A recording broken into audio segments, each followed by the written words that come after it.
Hi, I'm Themis. And I'm Callum, and this recipe is our mushroom and chorizo ragu with wilted greens and polenta. Not many of us use polenta at home, but we're going to show you how easy it is. Let's get cooking. The first thing we're going to do is we're going to get stuck into getting our mushrooms into the pan and getting them nice and golden. So, a pan on nice high heat, a little drizzle of extra virgin olive oil.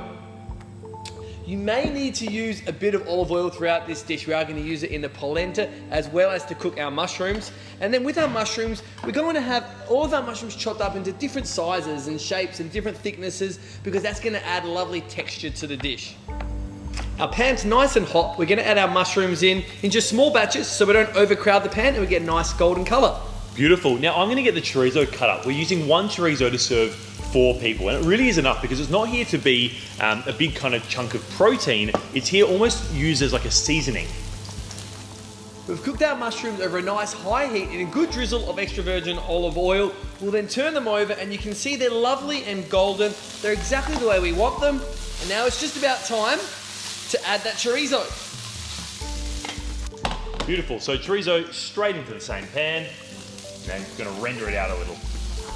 While the chorizo cooks, we're going to get our hazelnuts roughly chopped. And if you just use a bit of a sliding motion with a knife, they'll stay nice and still on your chopping board. Excellent. So the chorizo is cooking away like you said, and we've got this lovely bit of golden color now on the outside, but we can also see these lovely little kind of bright red oils that are now starting to leach out of the chorizo, and that's exactly what we want. We want that flavor, the spices to come out of the chorizo, and that's what's gonna add flavor to the dish, and the actual sausage itself is gonna add a lovely crunchy texture. Our chorizo is nice and golden, so it's in with our hazelnuts so they can roast off a little bit and change from that slightly chalky texture to a lovely crunchy texture.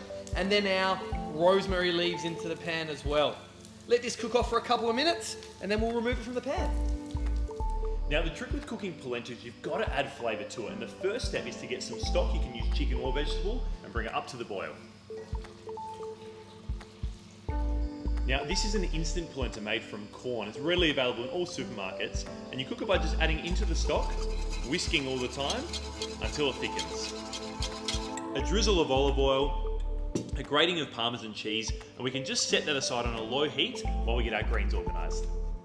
Now we're just going to slice our spinach into small kind of bite-sized pieces, just like this, and then it's going to go straight into the pan that we cooked our mushrooms and that chorizo and hazelnuts in. There's so much flavour in here. Usually you might actually give this pan a little quick wipe out because of the little bits of rosemary and nuts that might be left in the pan, but because it's going to take so little time to cook, it's absolutely fine. So get these in, lovely gentle sizzle. Okay, I added the stems in first just because they're a little bit more firm and they'll take an extra 30 seconds or so to cook. I'm going to add a tiny bit more olive oil now as well. They'll wilt down into absolutely nothing in no time at all. If you don't want to use spinach, you can use absolutely any other leafy green. You could use kale or perhaps even something like Brussels sprouts, pan fried, absolutely delicious as well. The greens have wilted down. Now in with our chopped garlic and our lemon juice. Just a little bit of garlic there, mate. Yeah, just 4 cloves, mate. Get the garlic, get a little pinch of salt for those bitter greens to balance it out, and obviously a little bit of acidity. And this is also just going to help wilt it down. And you know, we want to make these greens delicious. We want to get lots of those vitamins and minerals from these greens that we know are so healthy, extra folate and so forth. And look at that, it's bright and green and it smells delicious. Our greens are out of the pan, they're just resting to the side.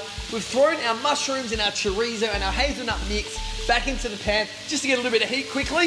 And I think it's time to serve up. First, that soft, beautiful polenta goes in. It's a nice creamy pillow for our beautiful wilted down greens here now as well. Okay, I'm trying to keep it nice and tight on our polenta as well.